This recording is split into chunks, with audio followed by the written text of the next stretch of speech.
Everyone, welcome once again to Vicious Chats. I'm Tim Vicious. With me today, he is a student from the infamous Monster Factory. He is one of the best, the one and only Mr. Ooh La La. Dude, how are you, man?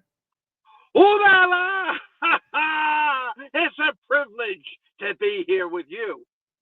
Thank you so much. I'm always super thankful anytime anyone ever comes on here. It always means a lot. So, like I was saying, you started out at the Monster Factory, right? So, I know the Monster Factory. I know it's a pretty infamous name. I know some people say, well, it's because it was one of the first schools to really advertise saying you can learn here, but some are saying because of the coaching itself. What's your take? Well, in the 80s, it was like pulling teeth to find anybody that was willing to work with you. Because I remember sending letters because we didn't have the internet. We would send letters to promotions. I actually have a recommendation letter from Larry Sharp that he signed that I would put with my letters. So it was in the wrestling magazines. I believe it was Pro Wrestling Illustrated, or I'm going to go with that, where they had a list of schools in there. And on the East Coast, I don't remember Johnny Rod's having a school. Everything seemed to be out west. So I found the Monster Factory and I drove out there with my father. I met with Larry Sharp. I would later had the privilege of meeting Buddy Rogers. Uh, but when I went there, I thought I was going to be a wrestler. And Larry Sharp looked at me and says, "You're too small," because I was about 175 pounds at the time. In 1986, 87, everybody was ginormous. So he did accept me as a student to begin to learn how to referee. So he had you learn on how to be a ref first before getting to go and learn the ropes, so to say. Well, well, yes, I did learn because ultimately, at the end of the day, there'd be four guys left. I would be one of them, and they would want to do a tag match. So I would end up being the other tag team partner who apparently would take the heat.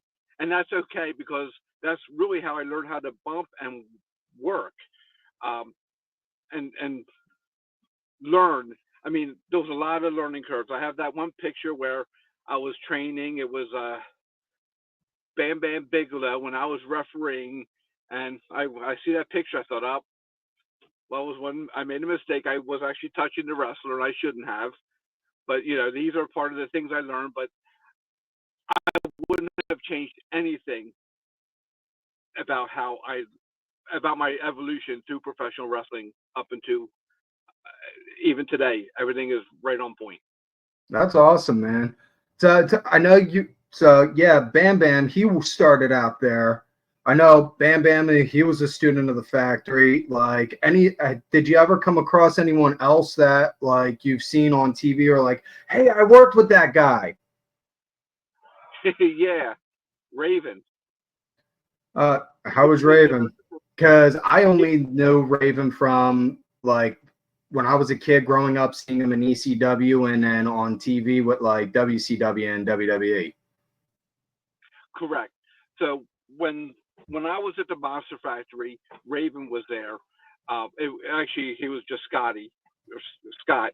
Um, he was getting his feel for the business, and I don't remember exactly the timing, but at one point he literally packed his bags and went clear across the country, if I'm correct, to the Owens territory, where he really began to establish himself.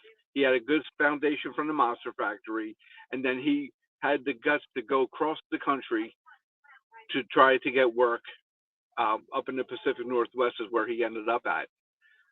There was, God, there was, so you had Bigelow. There was other guys, Tony Stetson, another gentleman who was probably one of the forefathers to what you see in ECW when they blew up, because he was very instrumental and very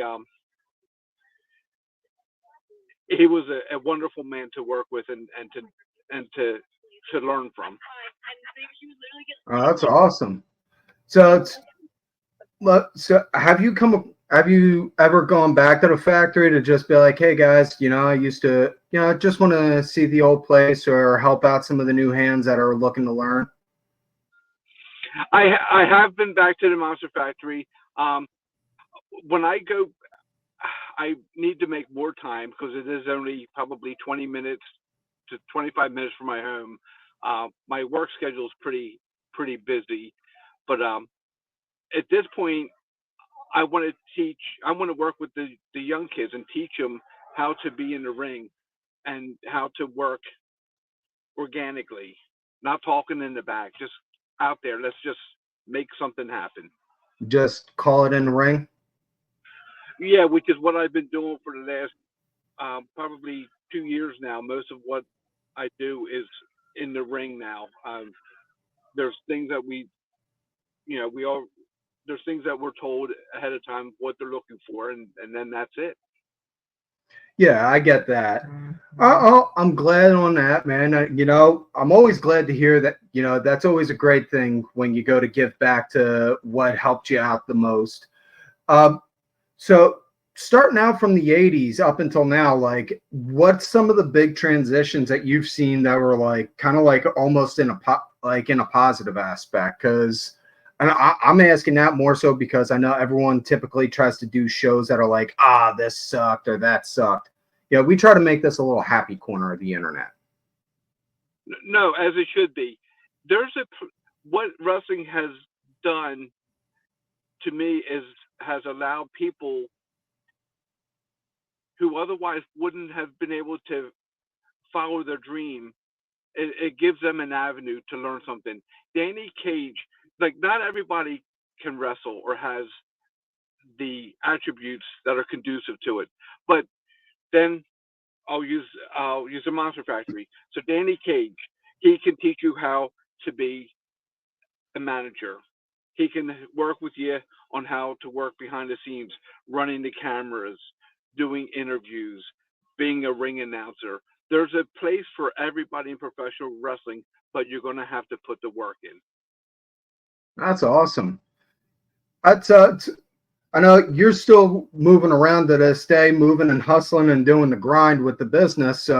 Like how have you been holding up with it? Because I know some people say, "Oh, it's a killer" and all this that. Well, I actually, in the early 90s, at one of the Super 8s, I had a conversation with Christopher Daniels. And what he did was he helped establish and put me in my lane before I really knew that that's where I was supposed to be. I said to him, man, I would like to just go out there once and be able to do what you do off the top rope and just anything, a shooting star press, because I just don't. And he goes, nah, I want to do what you do. When I looked at him, I was like, what do you mean you want to do what I do? He goes, well, what happens every time you step through that curtain? I said, well, they're pretty agitated and they boo the hell out of me. He goes, that's exactly right. You make an impact the moment you step through that ring, through that curtain, up to and into the ring. I have to damn near break my neck for a golf clap. I want to do. And honestly, he set me in my lane and allowed me to understand my value and my position in professional wrestling. And I've been able to evolve over the decades into what you're looking at today. And what a very fabulous image we're looking at today, might I add as well. That hair is just looking elegant. I wish I could say the same, but yeah, I kind of lost that battle with the lawnmower. Look like an Indian, but anyway. But yeah, yeah. So when you came up with your gimmick, like what kind of thought process went into making that? Well, the gimmick was presented to me by Jim Kettner, and then we came up with the purple suit, and I was with Barry Casino. Barry Casino's mic worked. Like I did not speak a word. I was just quiet for almost I want to say maybe the first year but every time I did a move, if I did a body slam, I shouted, "Ooh la la!" If I did a snap mare into a rear chin lock, ooh la la. If I took someone's arm and put it in an arm wringer, anytime I did a move, it was shouting ooh la la, and they hated it. They hated that I did a striptease. Barry Casino would tell the women to wipe the slobber from their chins and the men to feast their eyes on one of the best bodies in all of professional wrestling. And most matches ended in utter defeat for me, but every time I came back out, I walked out as if I had never lost a match. That's great because you got to carry yourself like that. If you don't carry yourself like you're God's gift to wrestling, then what kind of a performer can you truly be? Correct. And part of what we worked on was allowing my body language. My body language would transcend the voice because you could see by my body language and arrogance, obnoxiousness as a heel in the early 90s that I was. And that's something that I want the kids today to learn, to use their body language to help tell that story. Yeah. So let me ask you now, have you ever thought of it? Do you see the end coming at any time? I'm not trying to make it sound negative asking that, but I know a lot of people, they tend to just jump right into the business head first and not think, or not just wrestling, but in any business head first and think, oh, well, yeah, I'm going to just do this until the wheels fall off, or, not really having any kind of a game plan long term. I'm shooting from the hip. To hell with it. You only live once. I'm living it in my lane. We're going forward, pedal to the metal, and we're not looking back. But when we do, we smile because we. There you go. That's always a great way to look at it. I like that. That's a great way to look at that. That's a great attitude and mindset for that. So during the 2000s, like I know during the 2000s when post 9/11, when the Iraq invasion was going on, I know there was a lot of angst and frustration towards the French because they weren't helping with the invasion and all. Did you ever look at that and just think, man, that's like printing money for me now? No, because at the end of the day, I had a lane. I somehow had a fan base, and it was a love to hate me relationship. There wasn't really, the only thing I could tell you from 9/11 is we had a gentleman who's in the ECWA Hall of Fame as Roughhouse Rivera, but he was doing a Persian Prince gimmick, and that gimmick ended on 9/11, and then we helped Danny Inferno actually helped. They were a tag team, but helped reinvent George from being the Persian Prince to Roughhouse Rivera's. Oh yeah, well, I was just the only wondering. Negative thing I could see from that era that would have had any kind of impact, but most by and large, it actually helped elevate the USA, a patriot or the hometown hero coming out with the American flag, So in that aspect, there was, I mean, they let some time go by. Of course, nobody flew anywhere for forever. And I believe it was the WWE or WWF at the time that had their first live show, I believe, post 9/11. But yeah, it was the Friday right after it happened. But I was wondering if, like, because I know, what was it, a couple years after that they had the one French tag team, La Resistance, and that was right when the whole not liking France because they weren't helping with the Iraq invasion stuff was going on. Well, we had a tag team in the ECWA called Less Resistance. Oh yeah, I remember. They were a stunning success. Oh yeah, I was a kid growing up in EC. I grew up going to Viking Hall at the ECW arena. Okay. So I can't find any of the old any of the young pictures of little me, but chances are you may have seen me as like a little 12-year-old over by the guardrail all the time, seeing the guys coming out. Oh, that's where everybody wanted to be. I don't blame you.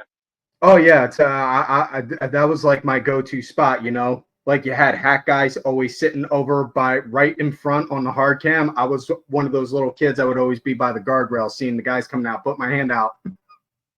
Nice, nice. By the way, I have battled a hat guy Oh really? in the ECWA. Yes. Oh, there you go. That's awesome. There. How did he take to it? Uh, somewhere it's alive on the internet and in magazines and on my Facebook page. I believe somewhere is the story, part of the story from the magazines I posted. All right. Well, we'll definitely have to make sure to try and work on. Well, I'll talk to the production team after this to make sure we work to put the link for that in there. Oh, very cool. Yeah. So when you're going in, I'm sorry, I'm just brain farting now because I'm in awe right now. This is a first for me. So when you first started, like, how was it when you first started out going into wrestling? Well, I drove an hour and 15 minutes to the Monster Factory 4 days a week for 6 months straight. And fun fact, Bigelow used to pay me $5 every Thursday to take him to the market because he lived at the Monster Factory, which was cool. But then I tried to go out and get work as a referee because that's how I was getting licensed as a referee. And I was traveling to shows. I was carpooling with guys, trying to get work. And I always brought my gear. I was always ready, but I just never seemed to be able to get a break. And then I kind of took a rest from it. And then I met this young man who knew Heidi Lee Morgan's father, Les Morgan. And then I took a break, and then I started training with Artie Palmer at Les's house. We had another gentleman come through there named Frankie. He was a good kid out of Baltimore. And another gentleman named Ralph. So there was about 3 or 4 of us and to be honest with you, training with Les, Art, Frankie is how I learned how to work as a professional wrestler. And they taught me some of the pieces that were missing because I was only training as a referee at the Monster Factory. So anything I learned wrestling at the Monster Factory was only what I needed to know for whatever it is we were doing those days. I learned I did learn how to take a bump because referees learned how to take a bump. I did learn to hit the ropes because that was part of the training for everybody. But I learned how to work and learn the psychology of it. Now, there's a psychology in refereeing that Danny Cage and these other schools teach you, because I can tell you as a referee, the first time I knew someone was getting hammered in the corner, I almost started laughing because, I've watched as a kid growing up being furious that the referee couldn't see all this commotion going on. But now I was the same guy that didn't see the commotion going on. And so with Les and Heidi, Artie, and Frankie, they taught me how to work, and they worked on the facial expressions, keeping the head up, all those things that I guess to a degree I take for granted because it's second nature.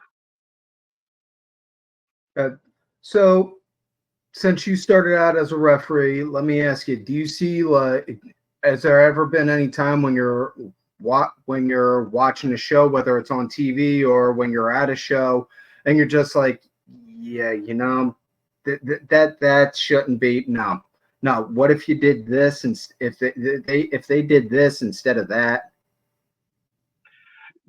Yes, any comment I make to anybody will always be done in private. Any praise will be done in public.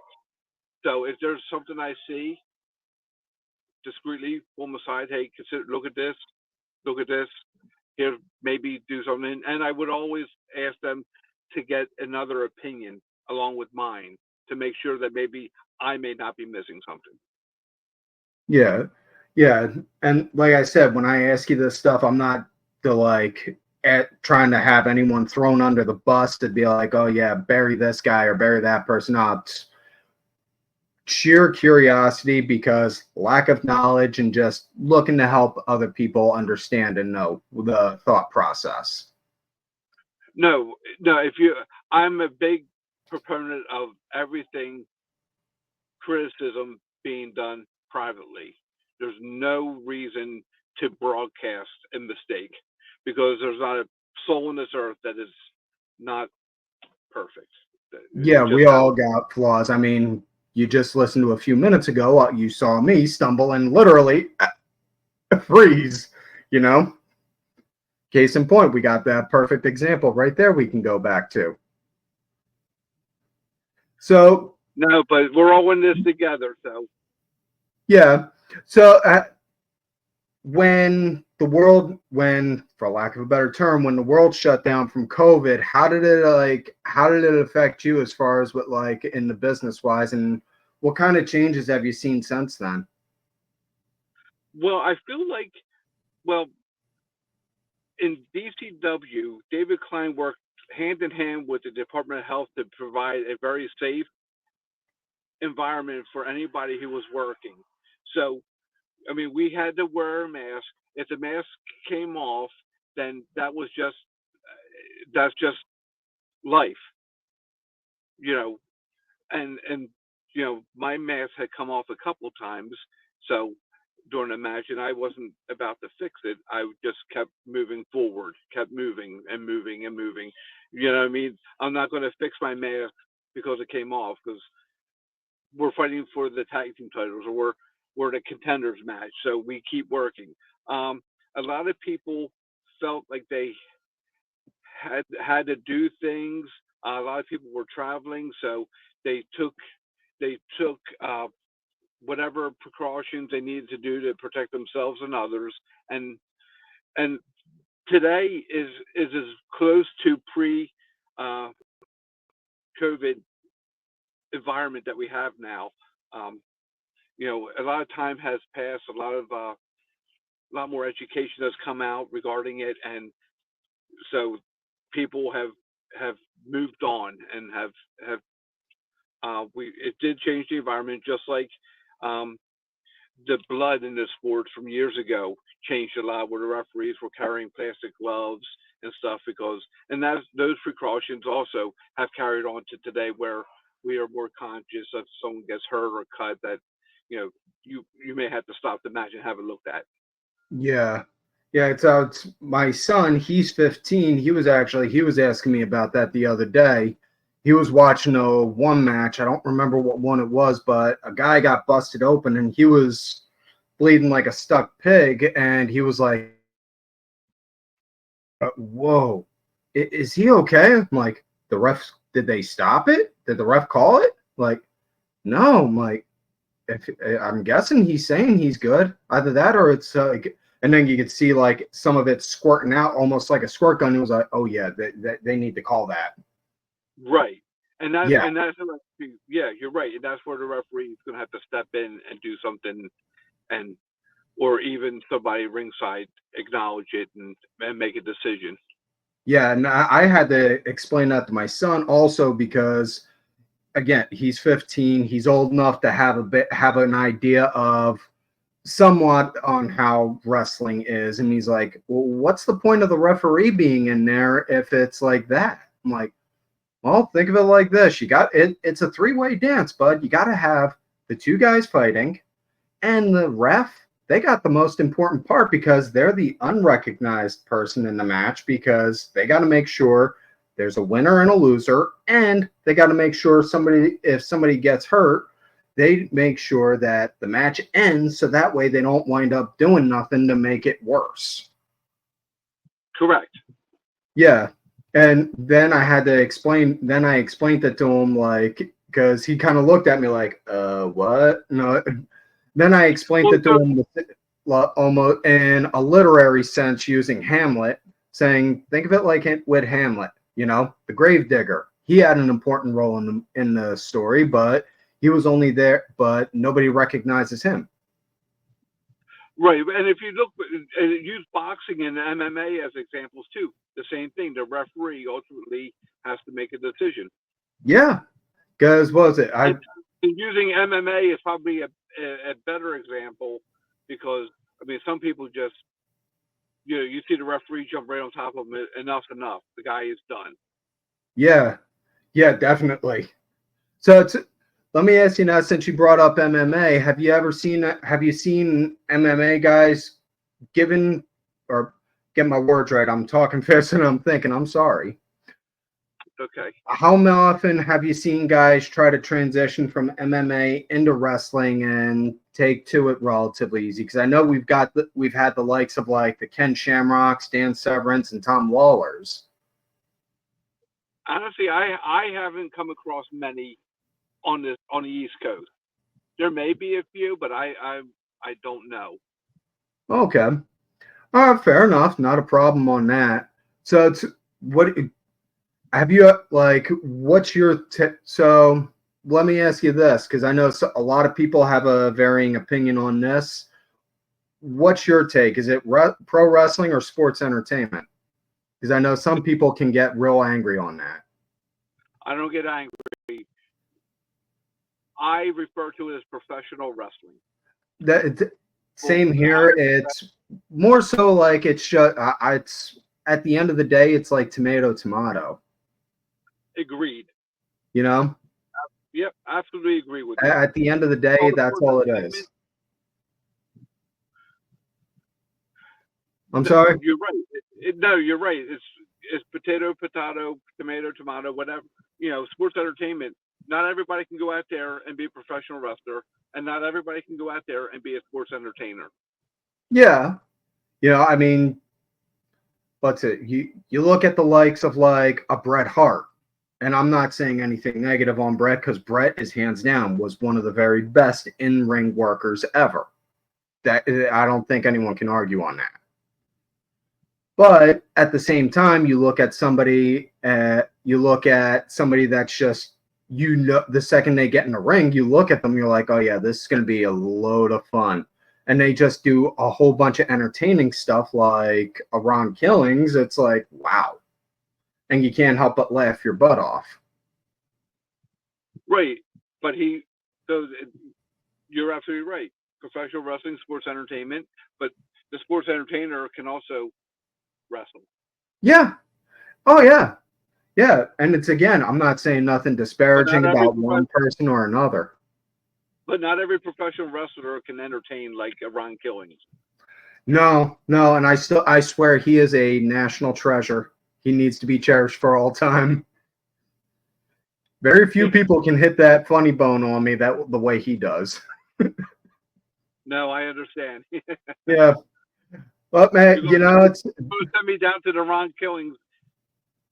I'm going to be picking at him the next couple of weeks. I'm going to be looking at his work. Oh, there you go. Definitely. That way, next time you come on here again, you could be like a 52-time world champion like he is. Oh, God willing. Well, he won the what was it? He won that 24/7 title, I think, about 50-something times. Yeah, I forgot. Yeah, he did. So he's in the record books for the most winningest champion in company history. So. Oh wow, I did not know that. That's fast. Oh yeah, he won the 24/7 title. Like it was like, okay, have him lose it, and then 5 seconds later get it back, lose it, 5 seconds later get it back again, and it just they they would do it like that so much. Yeah, so that's why he's got like 50 something wins under his belt, Oh, good for him. or 50 something title reigns under his belt on that. Wow. I remember the whole 24/7 angle, and I thought it was fantastic. I thought it was hilarious. I thought it was hilarious, and it was a nice little lighthearted way to kind of give a lighthearted spot for the TV. You know? You're right. It is. Yep. Yeah, you know, I mean, I know it didn't go for everyone, but, and I will say this, just from an aesthetic design, the title could have looked a little better, but that's just personal preference. Understood.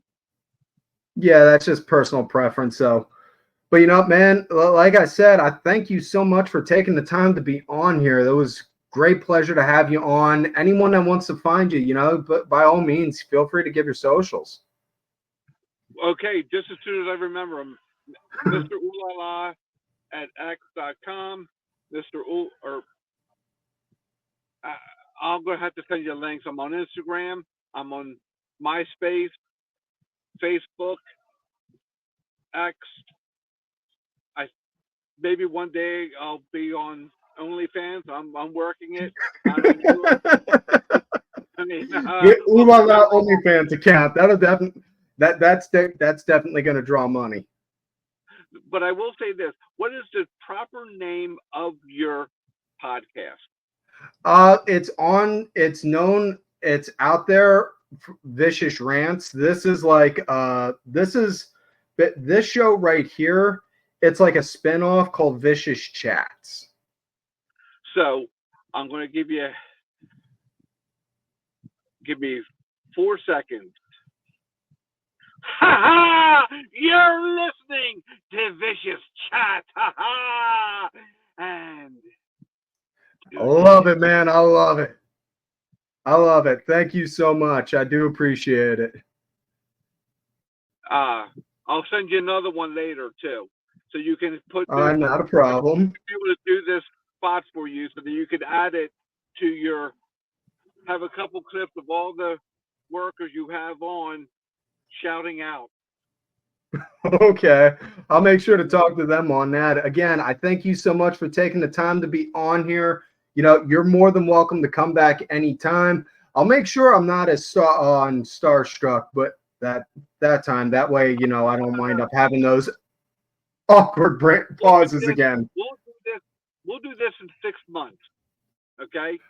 Yeah, 6 months. Let's see, it's 6 months, and we can start the decades. There you go. We'll do that. Thank you so much, man. I do appreciate it. Much love and respect, brother. Have a good day.